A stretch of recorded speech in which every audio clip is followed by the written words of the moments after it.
ဘက်ထရီလေးတွေဝယ်တဲ့အခါဒီချက်လေးတွေကို glue စိုက်ပေးဖို့လိုပါတယ်နော်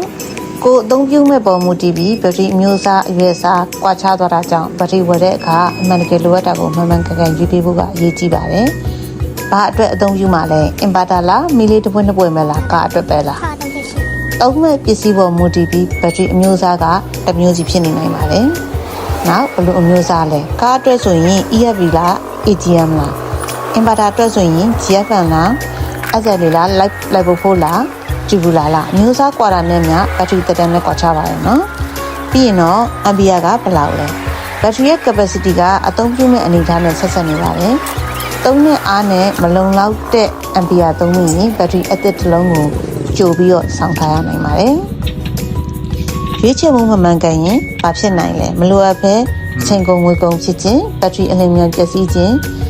အပူလွန်ခြင်း short circuit ဖြစ်ခြင်းနဲ့တချို့ပစ္စည်းတွေမှာတော့အန္တရာယ်တောင်ဖြစ်နိုင်ပါတယ်ကျွန်တော်တို့ဘက်ကချစ်မိတ်ဆွေတို့အတွက်မှန်ကန်တဲ့ဘက်ထရီကိုဝယ်ယူရရှိနိုင်ဖို့အသုံးပြုမဲ့ပေါ်မူတည်ပြီးအသုံးပြုတဲ့မှန်ကန်တဲ့ဘက်ထရီမျိုးစား capacity ကိုရွေးချယ်ပေးနိုင်ပါတယ်။ဘယ်ဘက်ထရီဝယ်သင့်လဲလို့ဖုန်းလေးပဲတစ်ချက်ခေါ်လိုက်ပါကျွန်တော်တို့က9မိနစ်အတွင်းပြန်ဖြေပေးပါမယ်ခင်ဗျာ။ခေါ်ရမယ့်ဖုန်းနံပါတ်ကတော့399456543399ပါ။ Viber နဲ့လည်းဆက်သွယ်နိုင်ပါတယ်ခင်ဗျာ။